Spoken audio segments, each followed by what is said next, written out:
Welcome to the Excellence at Work podcast, where we explore the strategies and best practices that drive business success. I'm Rachel Cook, COO of Brandon Hall Group and the host of our podcast, along with members of our executive team. In each episode, we'll dive into the latest trends, insights, and real-world examples from some of the most exciting leaders from organizations worldwide.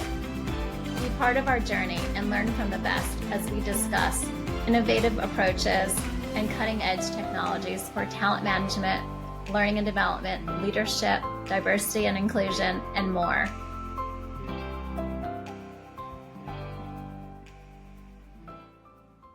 Welcome to this episode of the Excellence at Work podcast from Brandon Hall Group. I'm your host, David Wentworth. I am the Managing Director for Learning and Talent here at Brandon Hall Group. And I am joined today by Roman Muth, who is the CTO, also a member of the Executive Board at Scheer IMC, as well as Dr. Sabine Zander, who is the Director of Innovation Lab at Scheer IMC. And these two people are the exact people we should be talking to today, because we're going to talk about the idea of skills, frameworks, taxonomies, ontologies, that sort of thing, and kind of dig into where companies have been with this, kind of where they're getting stuck, and maybe where they should be headed. And this is a conversation that's going on quite a bit as companies really try to figure out what they know about skills, the skills they have, the skills they need, how do they build them. And what they're finding is that the traditional approach to skills frameworks is somewhat failing them. So with that, let me turn to my guests and just ask, why are those traditional approaches and models and frameworks no longer sufficient? I'm starting a little bit with some technical points about the frameworks. So these frameworks are all static. So you have a framework, it's described, the levels are described, skills are there described, and they're not updating to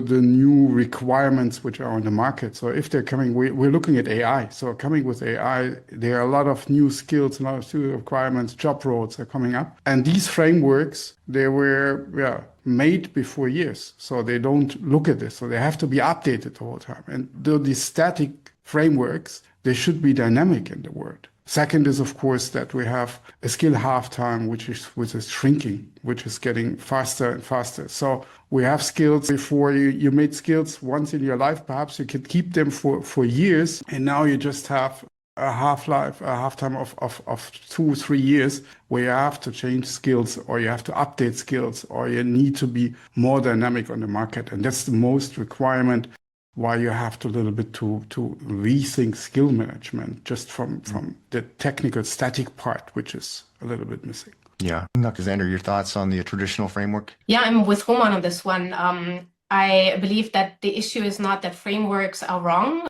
not even at this point, but they simply become outdated too quickly. So just like Roman said, you have traditional skills framework, which were designed for environments and within contexts where jobs and required capabilities changed relatively slowly. So it might have worked that you update them periodically, let's say once a year or whatever cycle you might choose. But at this point, organizations face continuous change. There is a lot of technological change and technological transformation, geopolitical changes, and all of that really necessitates that skill management frameworks and solution need to be able to adapt dynamically. The fact that it takes so long to do, it's an arduous task. And Roman, you had said that by the time we finish, it's out of date, but who wants to go back and start again?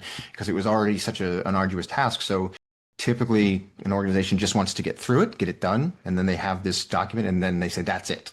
This is what we have. This is what we're going to work with. And as you both described, that no other part of the business is doing things like that right now. There's just no way you can operate in that sort of mindset of we're going to take a year to 18 months to build this thing that we are never going to change. And, by the time that comes around, you've missed so many other things. And so what makes the conversation so interesting right now is you've got this confluence. AI has infused this conversation from every angle. On the one hand, it's influencing the kinds of skills that companies feel they need to build, right? Things, as you said, Roman, that they hadn't accounted for in their previous efforts to create this framework or this taxonomy. So there's that new batch of skills that they have to inject into that process.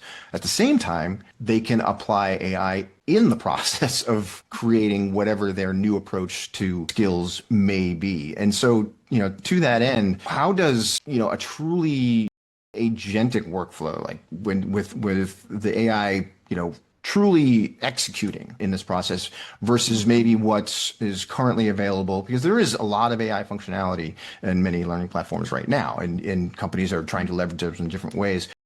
What's the difference between that with saying, well, I have an LMS that has AI in it that I can use to achieve this versus I've created actual, agentic workflows? So perhaps first what we're doing with agentic workflows. I mean, you have workflows in actually every software, in every LMS. You have a process which is somehow whether fixed or flexible. When you have a workflow, you have events there, you have functions there, and now comes the AI in the middle of such a function. And what makes this very interesting is that you can do in this process things which you couldn't do before. I mean, AI can understand good language, so they can read something and they can understand what it is. It's on one side. On the other side, AI can help a lot to automate. This brings you in the possibility that on your flow, on your workflows and on your processes, which you have in the LMS, you can add everywhere where it's needed or used some connection outside the world, understand what are new requirements, understand what is there to do, and bring it in your current workflow in your LMS.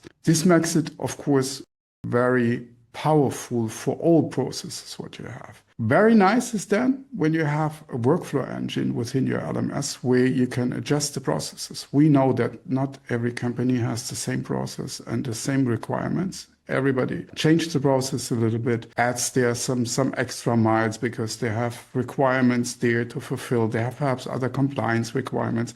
And they want to bring this all in a workplace and in a workflow. And this workflow, of course, is custom specific. If you can put AI there in, you all have the possibility now with agents to automate things where before you had manually a lot to do, read the papers, take a decision, suggest something for this employee. And AI makes it, of course, easier to take this decision or at least to make a proposal for you. So to read, for example, a CV, to understand this CV. I mean, CVs are written normally by the people. They interpret the things a little bit. They're bringing new words there, and they have different wording for the same job, the same things, the same to-dos. AI can take this and put this on a norm which fits to your company or fits to your wording in the company. And this gives us nice possibilities. And I know that Sabine did there already good research results and a nice prototype, which we showed, but also a workflow which we have now regarding what could help there in the jobs and the profiling there with AI and with all this support in the workflows. You mentioned in there about automation and removing the need for certain decisions that people need to make. But, Dr. Zander, like what I think a big question on people's minds when they start to get into agentic workflows and as they start to appear in other parts of the business is what decisions can and should be automated, and then what should remain with a person so that a person is accountable. Because I think there's an old statement of, well, a robot will never, or a robot or a server or an AI will never get fired because it's not accountable, but people are. So what kind of decisions do you think will remain, at least for the near term, with people? Yeah. Perhaps before Sabine go there on there with the skill there parts. Yeah, certainly, David. So AI can identify patterns and generate recommendations and orchestrate workflows. And this is also something that now is new, right? This idea that you have different building blocks which existed before, and now you can orchestrate them together to have connected workflows. And what we should be doing here, I believe, is that we should aim for autonomous preparation of decisions. But of course, ultimately, decisions about people's careers, performance, or learning priorities should remain accountable to humans. So it's not only about the technical side of things, but also understanding, firstly, data, what sort of data are we using, the data governance, and understanding which decisions need to stay ultimately with the human in the loop. Mm-hmm. You highlight a very important point. I was talking actually just this morning to somebody about this, is that, this wave of AI tools and the way we can use it, and companies start to get, okay, let's do that, put that in there and turn it on and let's see what happens. And at the end of the day, AI is only as intelligent as the data that it has. And we've often said, even before the AI discussion, is technology is really good at making things happen faster and at a larger scale. Now, if the thing that you're doing is already a mess, if you've already got bad processes or bad data, it's just going to do those things faster and at a larger scale. And, I've looked at the research Brandon Hall Group has done over the years, and we've asked companies how much confidence they have in their data from across the company, whether it's finance, operations, learning, HR. And the confidence level in data is pretty low. And the idea that these companies are now going to say, well, we'll come in and we'll drop an AI layer over everything and it'll solve everything, I think is a recipe for disaster. So that brings us to, if you're headed down this path and you're figuring out what your AI journey is for your organization, what kind of technology and data foundations need to be in place if you're going to take this approach? I mean, when you're looking at it, we said already, there are processes where you need to have and really use human in loop. I mean, it's always good that AI does the automation, but they don't have to execute it. They could make a proposal for this. And this technology is really a workflow engine with agents, where you can see what these agents did and why they decide so. There are several, when you're looking around, there's everywhere you can create agents. But you have to see, when you have an agent, and they're helping you to automate the things and doing the things, you should have the possibility, whether later or on time, in real time, see why this agent took this decision and how it came to the decision. This gives you the chance first to improve your process, your prompt. I mean, it's not only the data, it's also the prompt, what the AI uses. So you can change prompts, you can use a second agent behind to make the quality gate for this. You need to have guardrails in this. And then add on this the log file and the retrieval that you can see why they took the decision and how they came to this result. This gives you the possibility really to improve your whole processes. Yeah. Yes, certainly. We often get asked by clients what sort of data they need and how to get started. And I think a really important question is also whether their data can actually work together. So what I mean with this is that skills information is distributed across HR systems, learning systems, project data, performance data, and also external labor market intelligence. And without actually having interoperability and common standards, even the best AI cannot create reliable skills intelligence. And that's why you need to distinguish between the technical foundation and the organizational foundation. And as an organization, we need to create a shared understanding of what does it actually mean to have skills and share that understanding across HR, L&D, and the business. And then, of course, that also adds in questions about data governance. But very essentially, we need to be able to connect systems and make use of the data so that they together create new skills, intelligence, insight. Yeah, I mean, I've seen organizations where one function within that company doesn't call a certain column of data the same thing that another function does. And right there, you've already got sort of a disconnect and things will start to fall apart as an AI tries to make sense of patterns if it doesn't know that this thing over here is the same as this. And so I think there's, a huge challenge. You work with companies, obviously, a lot, your clients, and when they and doing a lot of this AI work, when you're working with them, do they, I'm just generalizing, but do clients typically only come to you after they've already figured this out? They say, okay, we've got this figured out. Now we need the right tools to execute. Or are they coming to you sort of midstream, like, we like what this tool does? Are you finding that you have to sort of hold hands and help with sort of tackling the data issue in the technology foundation? Yeah, we have actually two kinds of customers. So we have customers, they have already, let's say, an AI team in place, and they're struggling less with the basic of using AI. They're more struggling with how they're getting the data out of our system, how they can use this in a headless scenario, how they can connect to the system, where this data is, and how they can interpret the data. Because a course is not everywhere in the world named course. Sometimes it's event, and this all they struggle with, so you need to have a clear definition of your data. We have other customers, they're on the beginning of the journey. They know that they have L&D, they have a lot of work, they have a lot of repeatable work, always doing the same, looking for lists, looking for people who are coming in, taking the list, put the data there in. They are really coming and saying, hey, couldn't AI help us there? So we look for our cold start issue on the skill management part. So you're starting with the skill management, but you're saying, I don't know how to start. There are so many skills around the world, so many in the company. We don't know how to get them all in. And that's the second kind of customers where we can help them to start faster, to get a launch there from us, to put some AI there and help them to create things, not to make everything perfect there, but to help them to get faster on this level. These are the kinds of customer requests which we are having. While Sabine has also from the research department, of course, other customers we're doing research and projects with. Yeah, have you seen some of that, Sabine? Yes,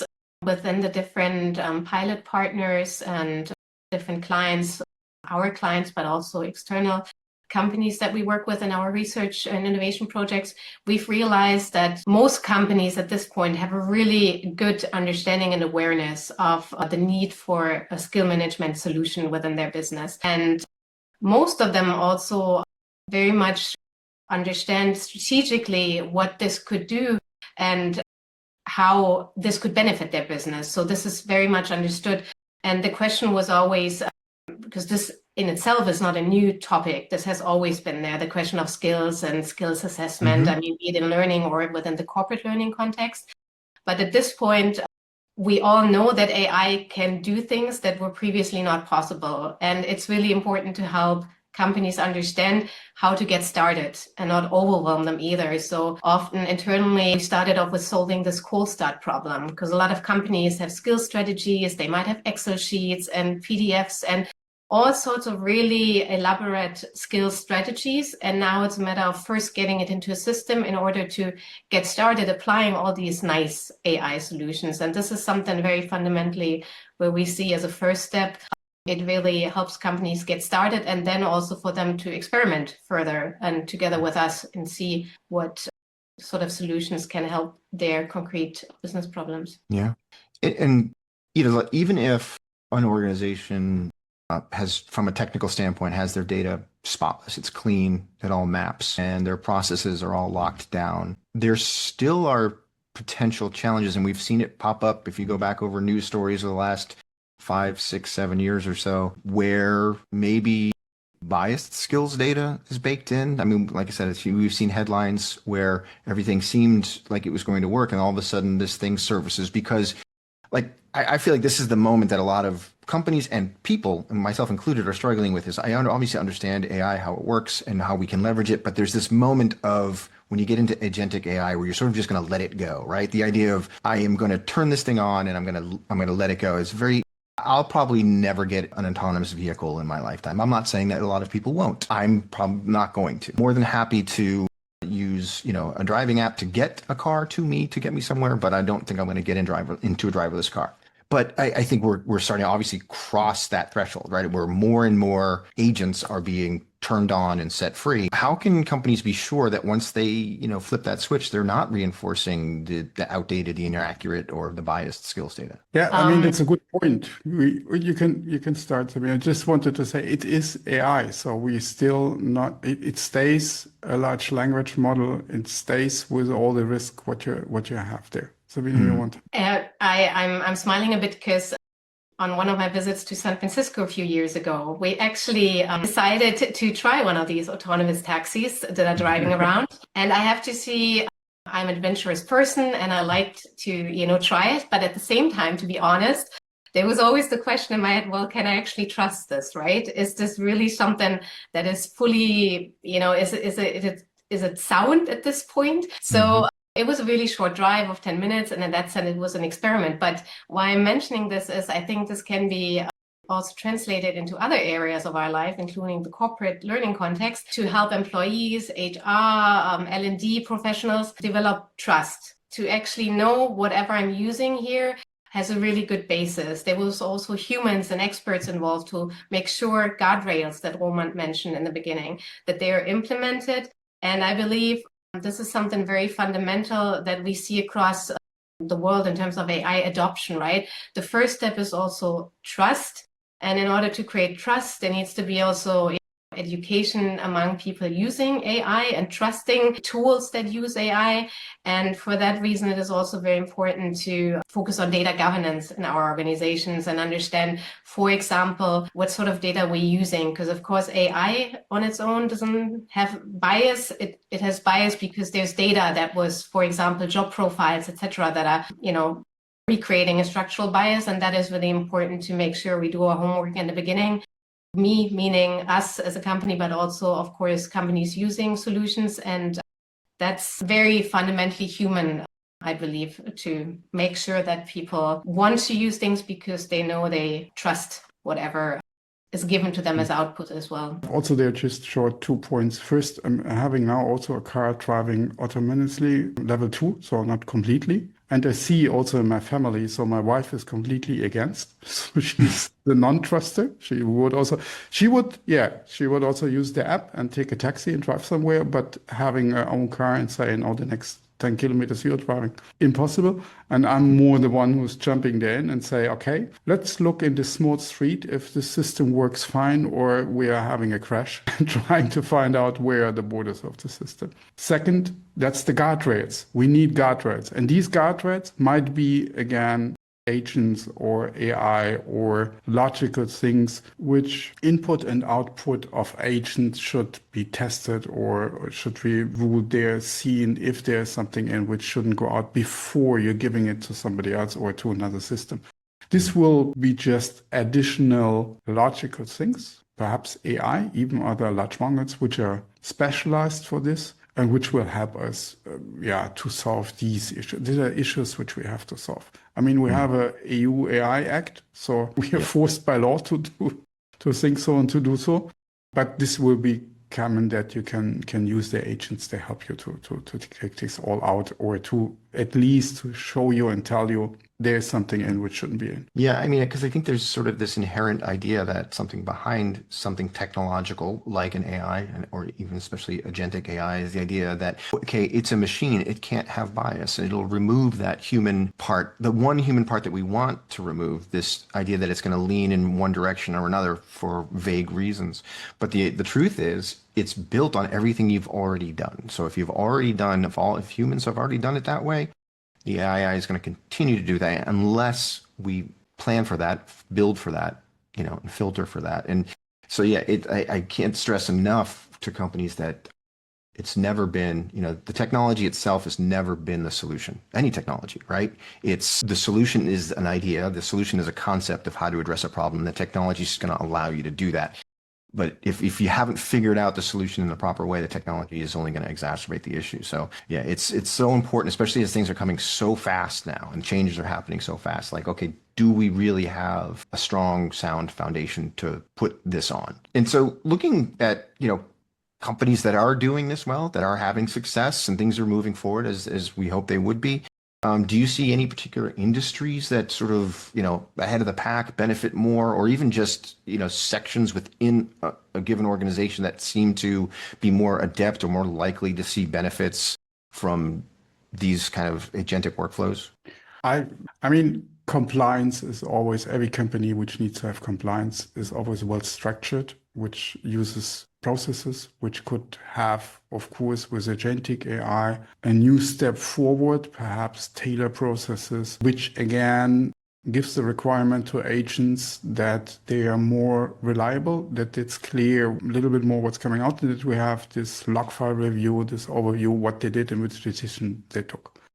But actually everybody in the L&D has processes. So there is no special industry where I see now where agent workflows would be the first step. It's everywhere processes, everywhere workflow, everywhere tailored, and everywhere there are things where people have to put first data in before they're getting something out, and there it could help in any case. So I know that the conversation is, and this always happens whenever we talk about AI, you start to get bigger and bigger picture because it's so big and so impactful. But I want to come back down to sort of a few layers deeper, back to specifically the skills challenge that companies they're faced with and are trying to solve and are looking to AI as, hey, this might actually help us figure this out. What are some of the ways, Sabine, if you could help me, just some of the ways that this through these kinds of skills workflows that companies can leverage the skills intelligence they have. What does that look like? How does it work? As opposed to just generally saying AI can help, let's talk a little bit about specifically how. Mm-hmm. So let's imagine a company which wants to understand whether generative AI or data governance are becoming strategically important. So instead of manually reviewing frameworks every year, which they might have in place, an agentic workflow could continuously analyze external labor market signals, internal project data, but also learning activities of their employees and certainly business priorities. And that way it could identify emerging skills, highlight capability gaps, and also suggest updates to job profiles, learning path, or development priorities, meaning here again, the human in the loop, helping the human make or get an understanding of a lot of data that is out there and suggesting certain ways to act and, for example, update a job profile, add new skills, maybe take out outdated ones. And again, if these are recommendations by AI, then in the end, you always have a human expert who will decide and whether any of these changes should actually become part of the strategy. And you could imagine that for learning opportunities, so small recommendations, or it could be about investing in more resources into developing a whole new area of skills, possibly, that is forecasted to be relevant. No, thank you. It's interesting to think that, these are questions. I've been doing analyst work in this space for close to 20 years. The questions don't necessarily change, right? These are questions that people have been looking for the answers for a really long time. And I think another really great opportunity here, especially in the context of the skills conversation, one of the things that I've been studying for decades is learning measurement. How do we know it's working? And, to this day, companies still heavily rely on, well, people finished it and they liked it. And so we know that it's good and that's it. And they move on. Because it's always been so hard to track learning to these other more strategic measurements and the things like, if you think of Kirkpatrick, the levels 3 and then level 4, right? It's the gap between level 2 and level 3 is immense and it's just so hard to do. And so they kind of don't do it. And I feel like this is an opportunity where AI tools do a much better job of recognizing how those things are connected and how they move together. So do you think that that's another part of this skills conversation of not only using the tools to help map out those workflows and figure out what skills, but then did that work, right? Is that we're going to see more of that on the back end of like being able to connect it to actual business outcomes? I certainly see the potential for this. I found it really interesting what you just said, because me personally, my background is in education economics. So I didn't come to this field through technology. I came through, just like you said, the questions about learning, skills, workforce development, measuring what sort of interventions are actually working. And I believe at this point, we do have many new tools at our hands. Though, of course, we have to say skill assessment in itself is still a conceptual problem to be solved, right? How do we actually measure what we think we're measuring? However, I believe at this point, there's definitely many different ways to explore to really connect how things that we're doing on the one side, learning opportunities, and how they actually impact business opportunities. Because at this point, we are able to connect data and thus also are able to do analyses that were previously not necessarily possible, especially in small and mid-sized organizations. I mean, the agents would give you the possibility to connect other systems. Yeah, that's something that's the wouldn't say the trick, but that's a possibility later to bring this all together. So in the easiest way, you have a salesperson making a sales training, special sales training. So it's wonderful. With this training, he should sell 50% more, and you're just connecting to the CRM or to any of your connecting systems, and you're controlling in the next months they're selling more. It would be the easiest effect. I mean, of course, we know that the selling process is not directly only with the learning, with the LMS and with the training together relating.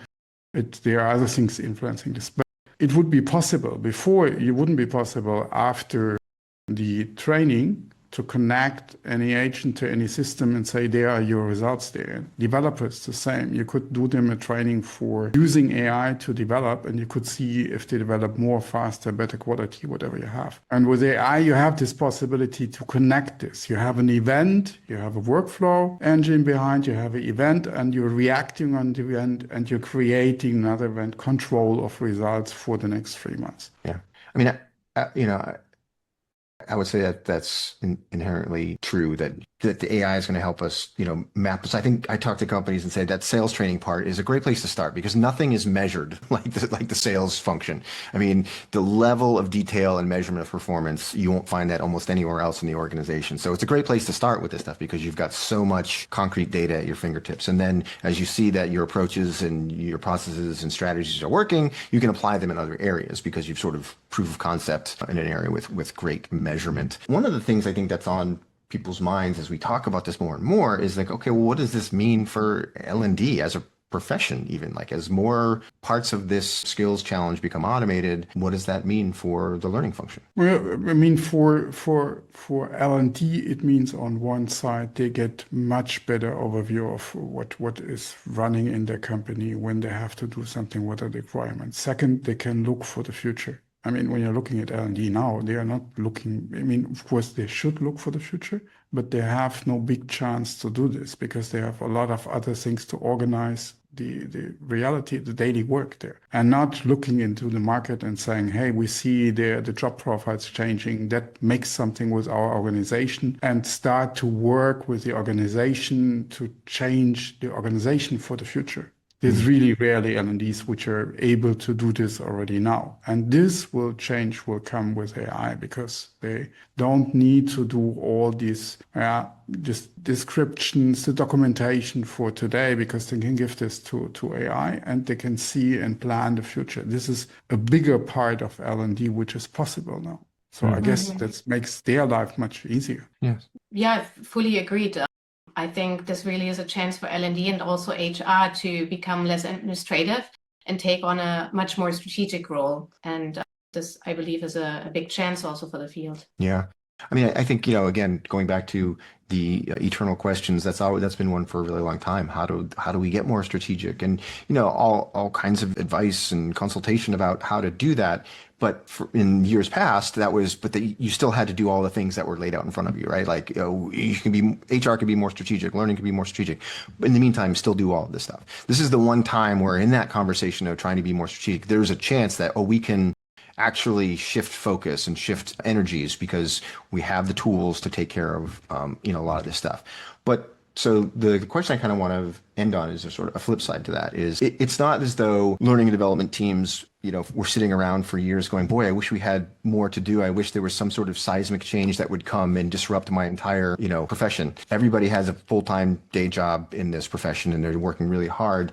And so then this new wave comes along of, okay, AI everywhere, whether it's a mandate from the executive suite or just market pressures or whatever it is, it can be seen very overwhelming because it's coming at them from every single direction. So do you have any advice, thoughts on like, okay, here's a place to start, right? Here's a way to think about it, or just like a tangible thing that you can do just to start the process. Do you have any insights on that? Yeah, so the question of can I use AI, can I not use AI needs to be answered in the company. So there are also companies, they're more restrictive with this. So you have to see what you can use there. But for the L&D team is, one part in the AI or even within the AI is automation. Automation helps them that their daily work is getting better and better, and they can really look and invest their time into these deep talents they have and developments they want to do for these talents. So the first step would be really find out which automation and AI you can use and start then to automate your parts which are easy to automate.